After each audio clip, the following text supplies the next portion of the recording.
Assalamualaikum warahmatullahi wabarakatuh. Perkenalkan, nama saya M. Afif Arasid. Saya Rika Rismaya. Saya Atiyah Abdi Al-Fatah. Saya Nisrina Ramadhani Daulay. Saya Haryadi Pramanajati. Kami berasal dari kelas B Hukum Kesehatan. Selamat menyaksikan.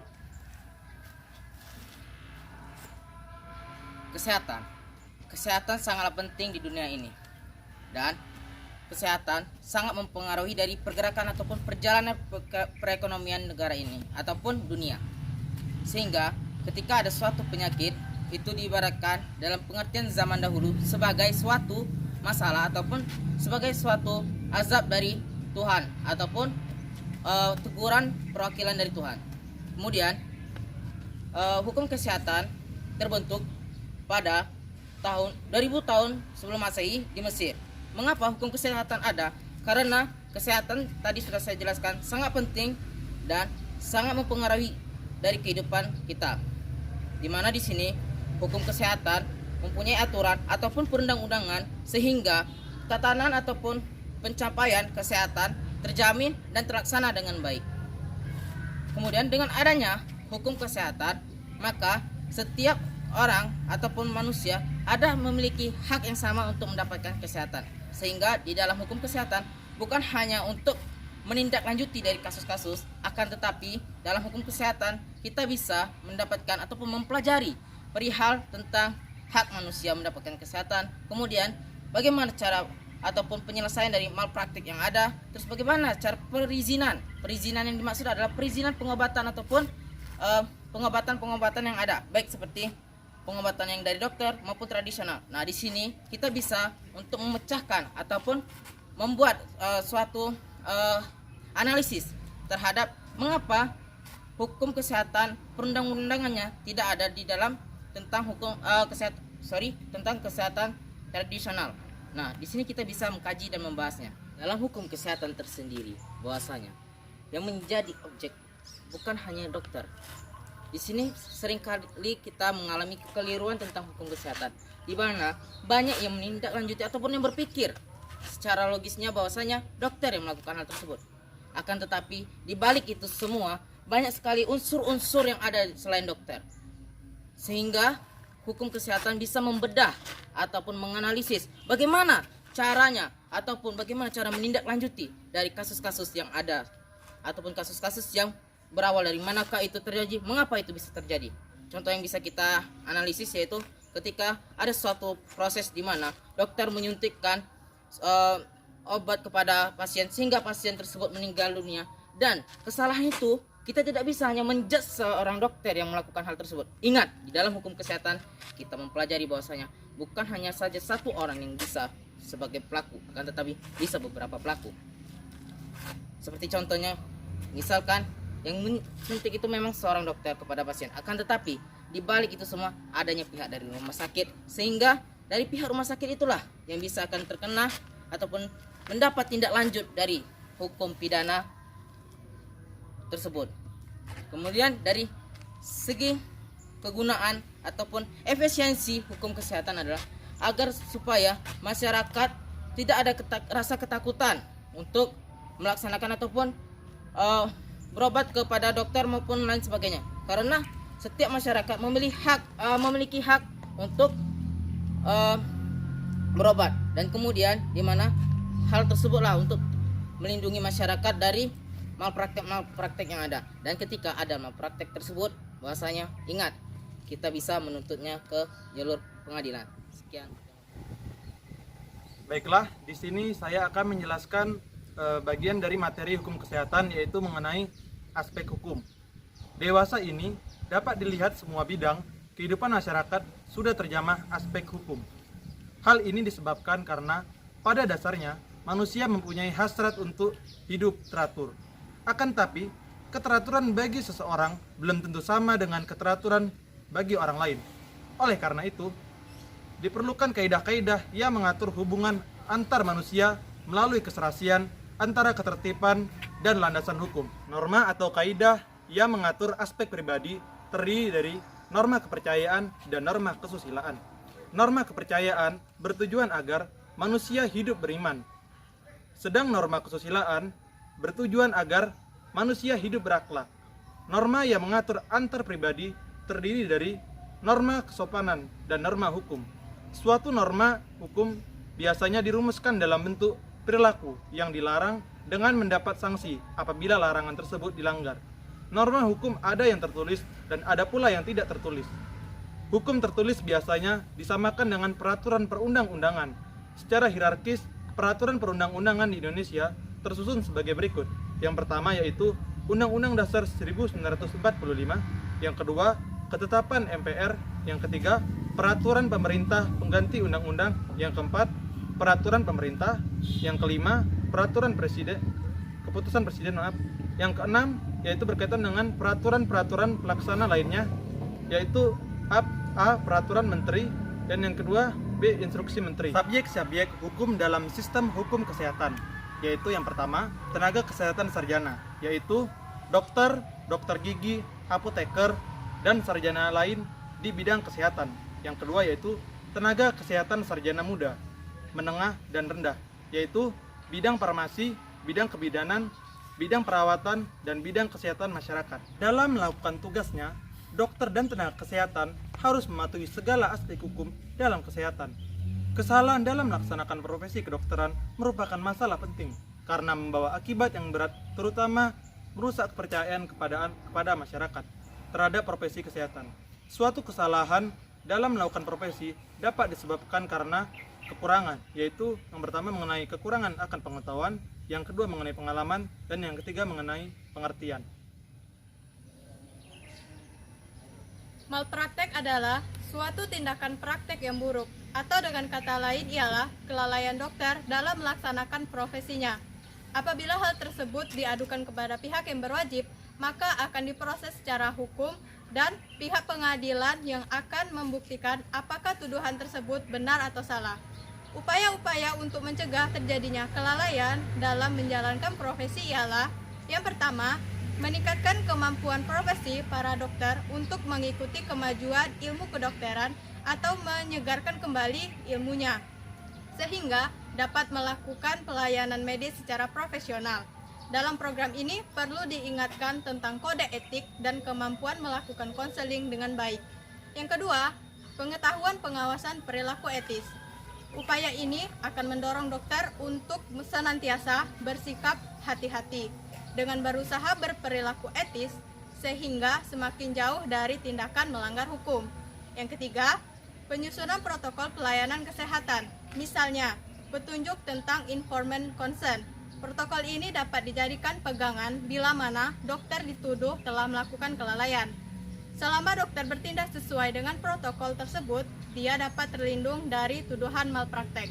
Contoh malpraktek di bidang hukum pidana: yang pertama, menipu pasien; yang kedua, membuat surat keterangan palsu; yang ketiga, melakukan pelanggaran kesopanan; yang keempat, melakukan pelanggaran tanpa indikasi medis; yang kelima, melakukan kealpaan sehingga mengakibatkan kematian atau luka-luka; yang keenam, membocorkan rahasia kedokteran yang diadukan oleh pasien; yang ketujuh, kesengajaan membiarkan pasien tidak tertolong; yang kedelapan, tidak memberikan pertolongan pada orang yang berada dalam keadaan bahaya maut; yang kesembilan, memberikan atau menjual obat palsu; yang kesepuluh, eutanasia.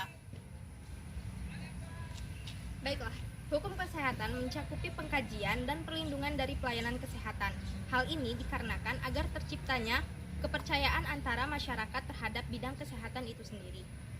Pelayanan kesehatan dapat diperoleh dimulai dari tingkat puskesmas, rumah sakit, dokter praktek swasta, dan lain-lain. Masyarakat dewasa ini sudah semakin kritis menyoroti pelayanan kesehatan dan profesional tenaga kesehatan. Masyarakat menuntut pelayanan kesehatan yang baik dari pihak rumah sakit. Di sisi lain, pemerintah belum dapat memberikan pelayanan sebagaimana yang diharapkan karena adanya keterbatasan tertentu. Kecuali rumah sakit swasta yang berorientasi pada bisnis dapat memberikan pelayanan kesehatan dengan baik. Untuk meningkatkan pelayanan kesehatan, dibutuhkan tenaga kesehatan yang terampil dan fasilitas rumah sakit yang baik. Tetapi tidak semua rumah sakit dapat memenuhi kriteria tersebut, sehingga terdapat peningkatan kerumitan sistem pelayanan kesehatan dewasa saat ini. Penilaian dari pelayanan kesehatan dapat kita lihat dari pencatatan rekam medis atau rekam kesehatan. Dari pencatatan rekam medis dapat menggambarkan kualitas pelayanan kesehatan yang diberikan kepada pasien. Rekam medis juga menyumbangkan hal penting di bidang hukum kesehatan, pendidikan, penelitian, dan akreditasi rumah sakit. Hal-hal yang harus dicatat dalam rekam medis mencakup 1. Izin identitas penderita dan formulir persetujuan dan perizinan. 2. Riwayat penyakit. 3. Laporan pemeriksaan fisik. 4. Instruksi, diagnostik, dan terapeutik dengan tanda tangan dokter yang berwenang. 5. Catatan pengamatan atau observasi. 6. Laporan tindakan dan penemuan. 7. Ringkasan riwayat waktu pulang. 8. Kejadian-kejadian yang menyimpang. Rekam medis mengandung 2 informasi, yaitu 1. Informasi yang mengandung nilai kerahasiaan, yaitu merupakan catatan mengenai hasil pemeriksaan, diagnosis, pengobatan, pengamatan, mengenai penderita. Mengenai hal tersebut, ada kewajiban simpan rahasia kedokteran. Yang kedua, informasi yang tidak mengandung nilai kerahasiaan. Suatu hal yang harus diingat bahwa berkas catatan medik asli harus tetap disimpan di rumah sakit dan tidak boleh diserahkan pada pasien, pengacara, atau siapapun.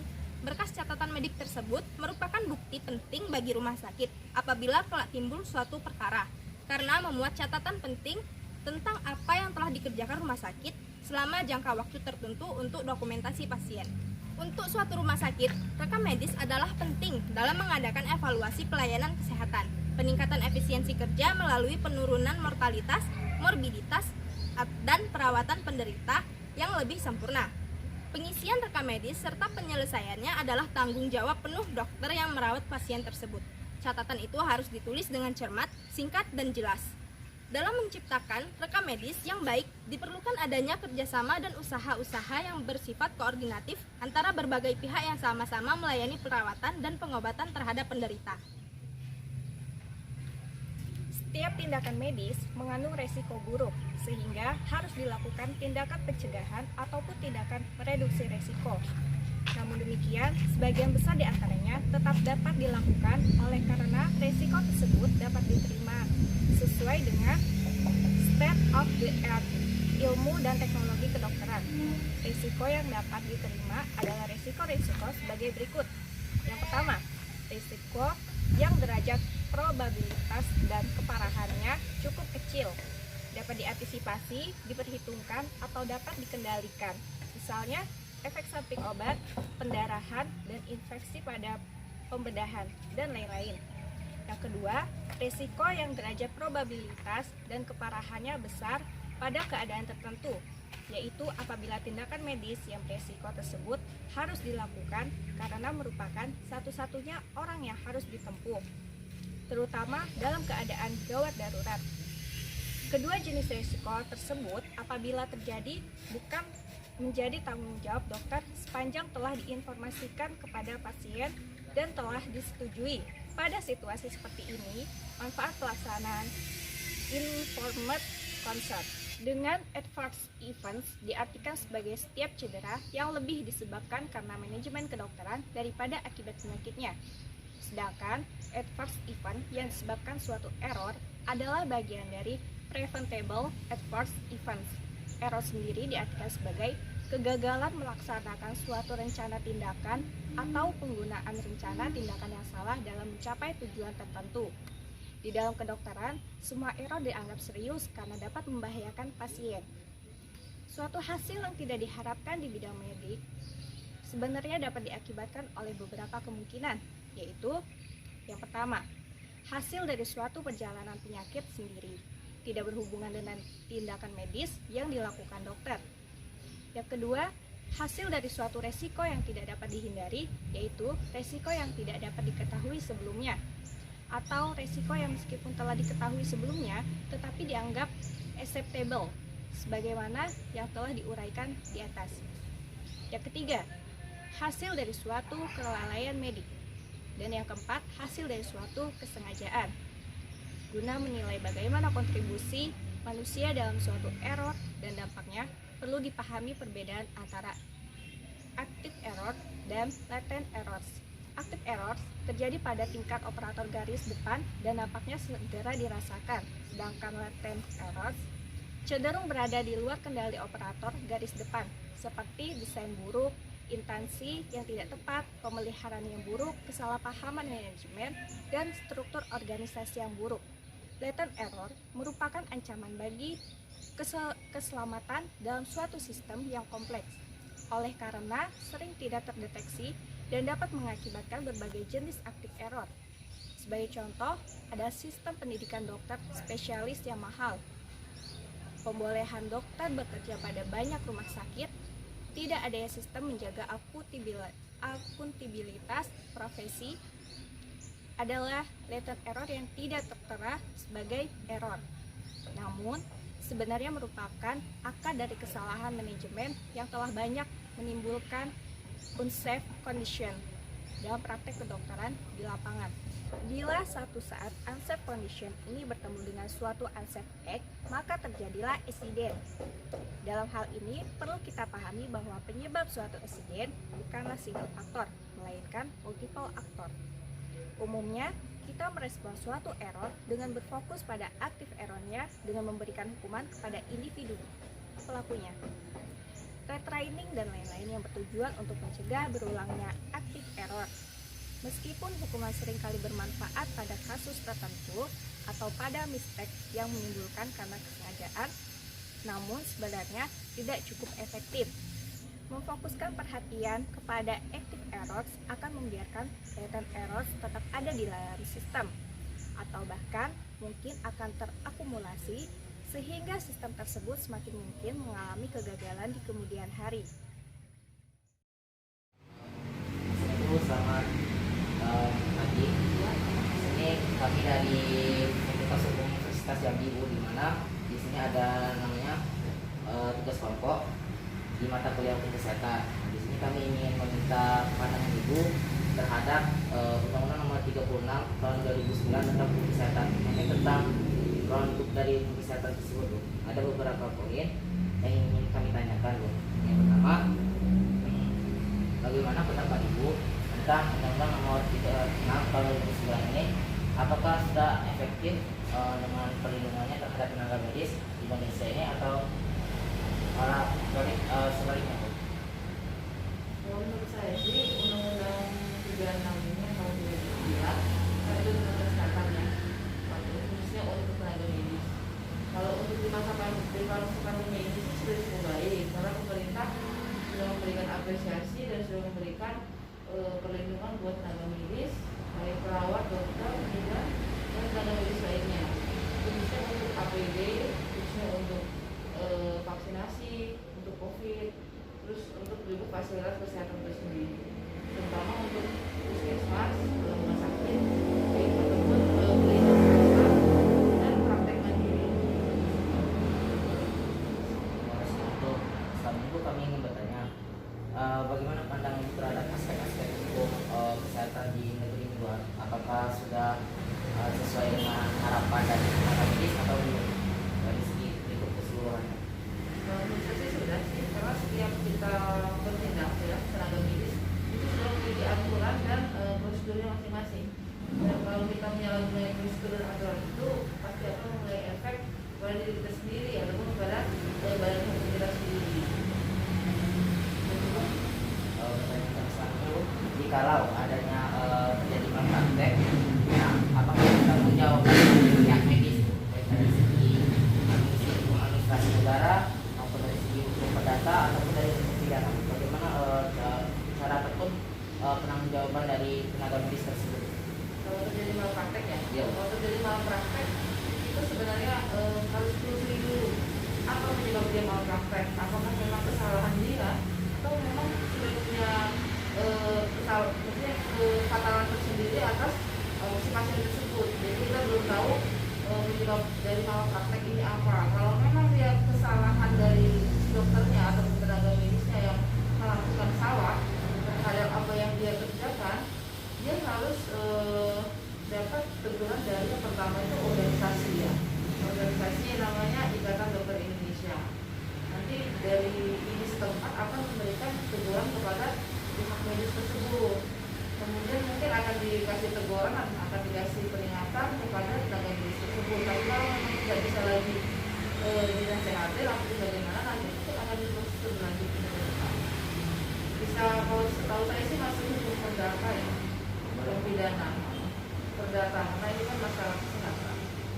Tapi namun pun jarang sih kalau yang namanya mau sampai itu ya, tapi pastinya ada cuman tetap harus ditelusuri apakah memang kesalahan tragis atau memang sebelumnya memang sudah punya riwayat sakit.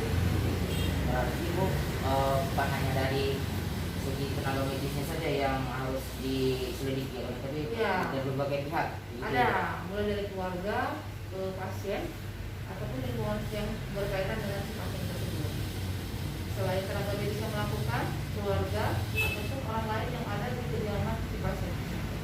Berarti kita tidak tahu apa yang sudah diberikan kepada si pasien.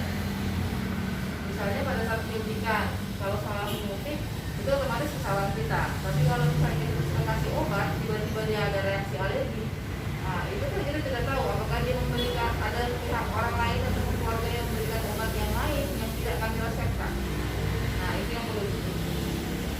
Terus Bu, gini, bagaimana dengan banyak kasus-kasus yang sekarang yang melanda di negeri ini Bu, dengan banyak pasien-pasien yang tidak tertolong dikarenakan dari segi administrasinya Bu.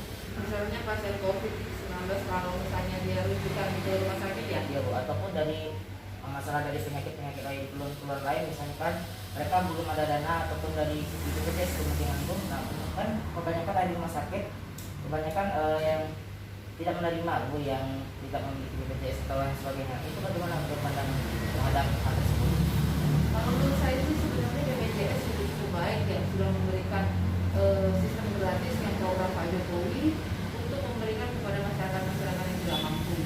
Nah masalah dia tidak mempunyai BPJS itu berarti memang keluarga tersebut tidak melaporkan kepada pihak RT ataupun desa setempat bahwasanya dia tidak ada pengurusan untuk membuat kartu Indonesia Sehat. Karena setahu saya selama program Pak Jokowi ini ada namanya KIS, Kartu Indonesia Sehat. Itu setiap orang berhak untuk mendaftarkan diri jikalau mereka dia tidak mampu untuk membayar iuran BPJS. Nah, kalau yang dapat iuran, yang dia mampu untuk iuran, berarti dia telah memiliki kartu BPJS. Tapi sebenarnya kartu yang iuran dengan tidak iuran ataupun yang dari program Pak Jokowi itu semua sudah sama-sama kartu KIS gitu. Nah, kalau masalah pelayanan di rumah sakit, terutama rumah sakit umum, memang saya akui memang agak lama kalau untuk BPJS. Tapi itu menurut saya sih akan tetap dilayani ya. Cuman mungkin bagaimana kita melihat kondisi di sana. Yang namanya rumah sakit umum pasien tidak hanya 1 sampai 10, bahkan beratusan yang antri di UGD gitu.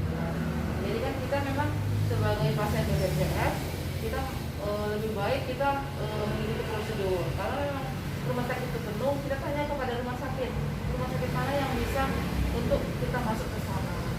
Terutama yang masalah-masalah urgent ataupun mau masalah-masalah tidak urgent. Saya rasa sih setiap rumah sakit akan memberikan fasilitas yang cukup sesuai dengan kelasnya masing-masing. Tergantung kitanya. Terima kasih. Terus bagaimana Bu dengan misalkan ada kasus Bu, dimana dia tuh sudah di dalam rumah sakit, akan tetapi penanganannya ketika sudah membayar administrasi Bu. Oh, itu biasanya gini, dia biasanya pasien itu menaikkan kelas. Misalkan dia dapat kelas 3, ya kan? Terutama dia langsung naik ke kelas 1 ataupun naik kelas 2. Nah, itu biasanya bayar selisih memang dari pihak rumah sakit. Dan itu sebenarnya tidak diizinkan oleh pihak BPJS sendiri karena pihak BPJS maunya itu sudah sesuai dengan kelasnya masing-masing gitu. Dan kalaupun mau menaikkan kelas, itu biasanya pihak rumah sakit sudah memberitahu kepada pasien ataupun keluarganya bahwa asalnya ada penambahan biaya. Karena dari segi obat dan dari segi kamar itu memang sudah berbeda. Kalau kelas 1 dia mungkin ada 2 orang dalam satu ruangan. Kalau kelas 2 dia bisa 3 atau 4 orang. Dan kalau kelas 3 bisa 8 orang sampai 10 orang tergantung peraturan rumah sakit itu. Jadi sebelum biasanya naik kelas, orang rumah sakit biasanya akan memberikan pemberitahuan kepada si pasien. Apabila setuju, mereka biasanya mau, walaupun sebenarnya dari BPJS sendiri tidak memperbolehkan. Jadi kalau misalkan dari segi penanganannya itu harus dengan pembayaran dulu baru bisa ditangani dari segi pasien yang misalnya pasien yang kurang mampu. Banyak kasus-kasus di mana Bu sekarang ini ketika ingin menangani suatu pasien maka apakah harus membayar administrasi tersebut? Pasien umum. Iya Bu, pasien umum. Kalau pasien umum, kalau untuk di rumah sakit yang saya pengalamannya tergantung dari aturan rumah sakit. Rata-rata memang 80% rumah sakit yang saya jumpai memang dia harus ke, misalkan dia pasien diperiksa di UGD. Setelah diperiksa nanti keluarganya akan diberikan resep. Nah resep itu akan disuruh tebus untuk ke apotek rumah sakit tersebut akan memberikan obat kepada si pasien yang akan disuntikan oleh perawat dan tenaga medisnya. Nah, bagaimana mereka akan menunjukkan obat ketika obat belum ditebus? Nah, maksudnya mereka mungkin mereka nebus obat sekaligus langsung menebus untuk memasukkan obat ke si pasien. Ada yang begitu, ada yang juga harus menunggu obat itu. Nah, kalau menurut saya pribadi sih, memang lebih bagus orangnya itu si keluarga memberikan menebus obat dan si petugas rumah sakit langsung bertindak. Terima kasih untuk yang pertanyaan beberapa tadi, dan kini kami ingin bertanya juga mengenai tentang aborsi. Karena kan sekarang ini kami dari kelompok kami sendiri ada membuat satu kasus tentang aborsi. Menurut Ibu, kenapa sih aborsi itu bisa terjadi dan apakah aborsi tersebut memang harus bisa dilegalkan atau ilegal kalau di dalam negara ini? Tidak bisa. Yang namanya aborsi sudah jelas malpraktek ya. Itu sudah jelas karena malpraktek dokter dan itu sangat tidak diizinkan oleh pemerintah ataupun keyakinan kita sendiri. Jadi menurut sumpah kedokteran juga tidak diperbolehkan untuk membunuh anak pekerjaan kita, hanya untuk melayani dan membantu orang-orang yang sakit, membantu orang supaya jangan kehilangan nyawanya, bukan kita mau membunuh sesuatu. Jadi itu sudah jelas malpraktek dan kalau menurut saya sih itu tindakan yang tidak baik ya, dan tindakan yang jarang harusnya kita lakukan. Dan kalaupun itu dilakukan itu perlu dengan tindakan-tindakan khusus ataupun penanganan-penanganan yang sesuai dengan prosedurnya. Terkadang memang aborsi ada yang kita perlukan, ada yang tidak kita perlukan. Misalnya si ibu perdarahan berat, dia perlu aborsi karena dia sudah mengancam nyawanya.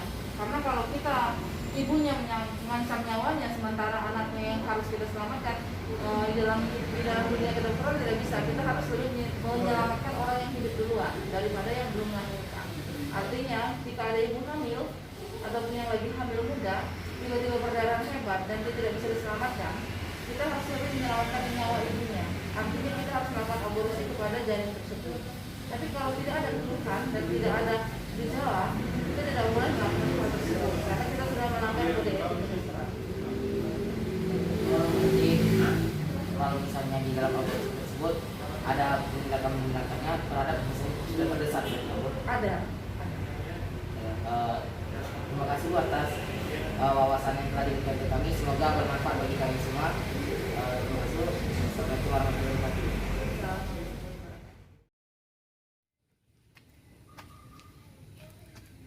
Gimana nih Bang? Makin hari makin kelihatan. Kelihatan apanya ya? Aku hamil.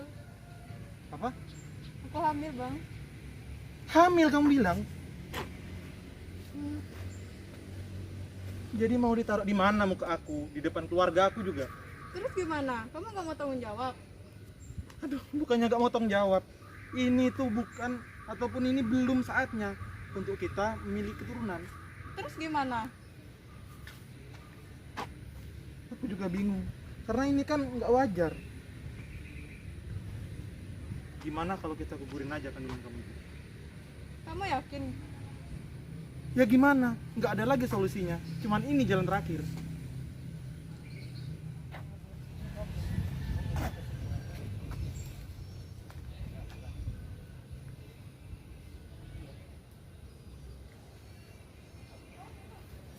Nah, halo Mbak Rika. Nah, iya Mbak, gini. Mbak minggu-minggu ini ada kesibukannya nggak Mbak? Ya enggak. Nah, aku kebetulan ada keperluan dikit nih sama Mbak. Oh, jadi gini Mbak. Jadi gimana Mbak? Seperti yang saya bicarakan di telepon kemarin. Anda berdua yakin untuk melakukan Mbak di sini gimana? Sudah siap? Kalau begitu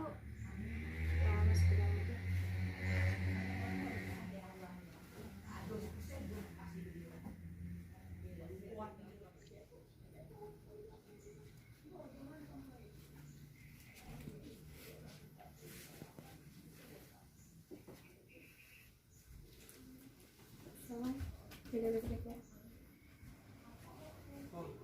ini Mbak ya?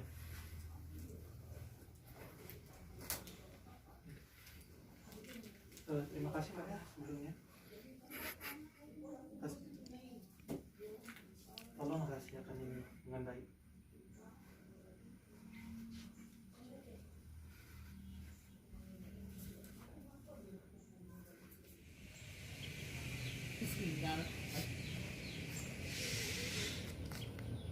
Mau ditaruh di mana nih? Ini janin. Itu aja kali.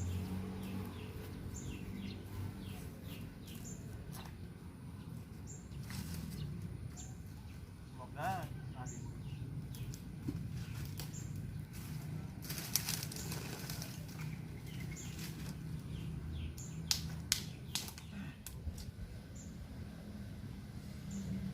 Aduh.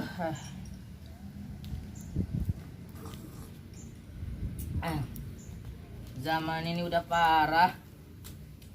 Semua dipost di media sosial. Aduh.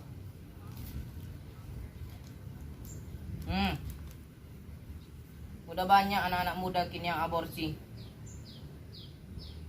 Heran aku kini. Buat bisa bertanggung jawab enggak bisa. Zamannya edan kini. Parah. Gimana lah ya. Untung aja ada aturan di Indonesia ini. Udah ada undang-undangnya yang mengatur tentang aborsi. Kalau enggak, sedangkan ada aturannya aja, masih banyak masyarakat yang seperti ini. Apalagi enggak ada aturan, apalagi dilegalkan, pastilah semuanya ini hancur di negara ini. Aduh, lebih baik ngopi aja lah. Zaman iki zaman edan. Aduh, udah jam 7 aja langsung pantau warga di sini. Sebagai kota RT kita harus mengayomi dan melayani masyarakat dengan baik dan benar. Dan jangan lupa pakai masker.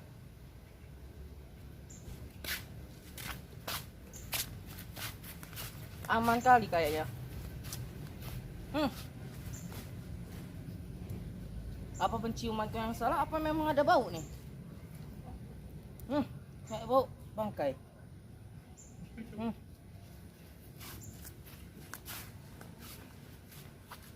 Kardus apa tuh? Mencurigakan kayaknya tuh.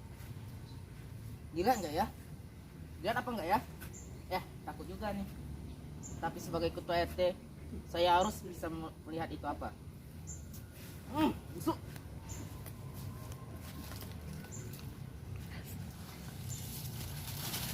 Apa ini ya? Astagfirullahaladzim. Rupanya ada bayi. Bahaya ini.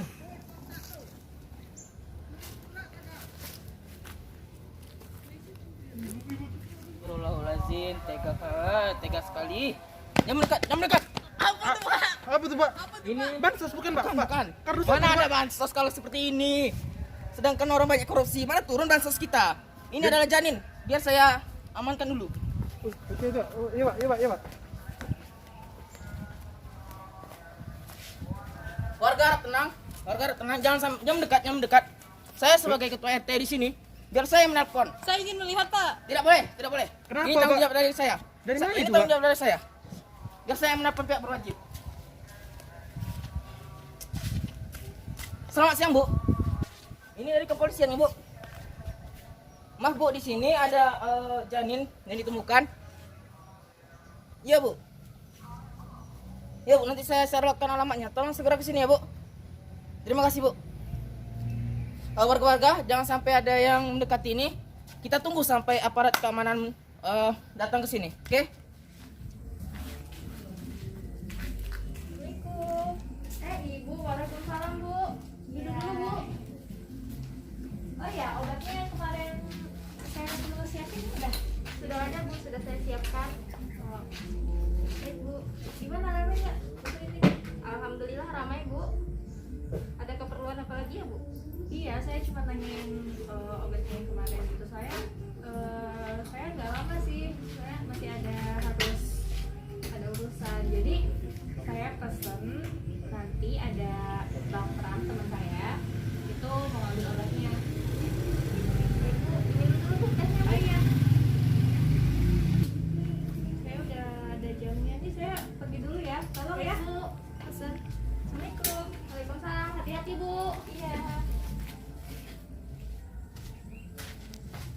Permisi. Iya Pak. Saya mau nebus obat.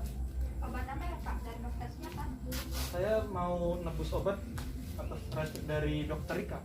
Oh, atas nama siapa Pak? Atas nama Pram. Baik Pak, sebentar saya periksa dengan Permisi Bu, kami lagi batuk jadi kami mau beli obat paracetamol satu Bu. Baik, saya ambilkan sekalian ya Pak. Iya baik Bu.